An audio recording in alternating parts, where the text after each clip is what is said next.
The NATO summit kicks off in Ankara today.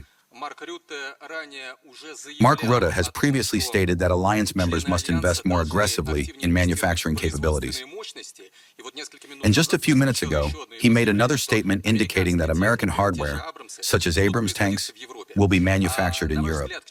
In your view, what could this trend lead to? And how would you comment on the fact that Volodymyr Zelensky was invited to Ankara? According to media reports, he is scheduled to meet with Trump, among others. Thank you.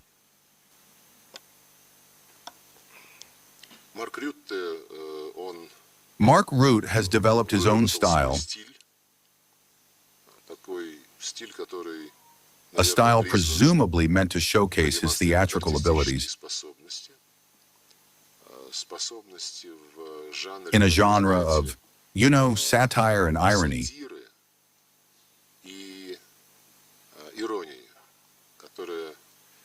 which he employs, among other things, when speaking about the Russian Federation, and always with a patronizing tone. Well, I'm not sure Kvartal 95 would hire him, but right now he's all about humor and satire. And the former head of Kvartal 95 is now playing a deeply tragic character. I believe that a sense of tragedy is far more appropriate in this situation to prepare public opinion for what is happening and how it will all end. As for ramping up military production and investing in industrial capacity, well, there are two underlying reasons. The first is to pump up the Zelensky regime to the absolute limit so that, as many representatives of the European elites and governments and other official bodies have put it, Ukraine can do their European job of exhausting Russia for them.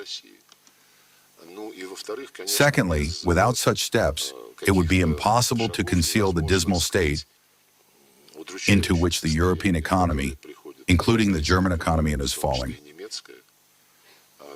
This is happening at a time when the social sphere is suffering severely, welfare benefits are being cut, and the civilian economy is fleeing Europe for the United States, where far more favorable business conditions have been established. And of course, in this situation, using command and control methods to pump budget money into weapons manufacturing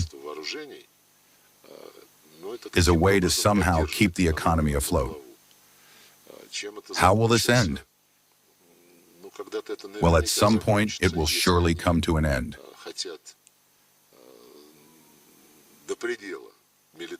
If they want to militarize to the absolute limit, it will simply end in their defeat in the race for their own supremacy.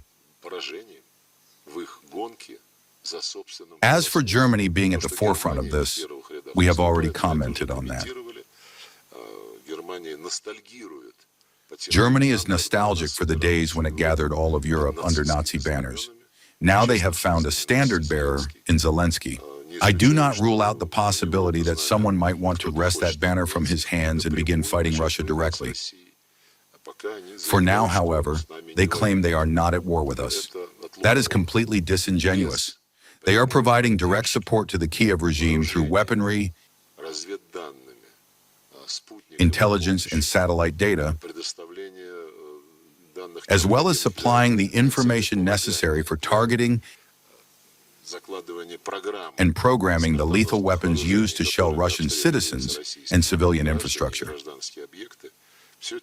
All of this is being done, of course, and this was stated long ago, with the direct participation of European and American military personnel.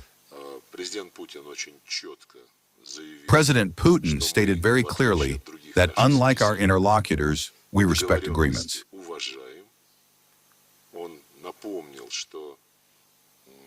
He recalled that in Anchorage, Alaska, on July 15th of last year, compromise proposals were made to us. And after some consideration, we agreed to them. I consider any other interpretations, suggesting something was or wasn't there, inappropriate. So, well, in Alaska, we were told that Zelensky would follow the recommendations of the United States. Well, we'll see how the meeting at the NATO summit in Ankara turns out.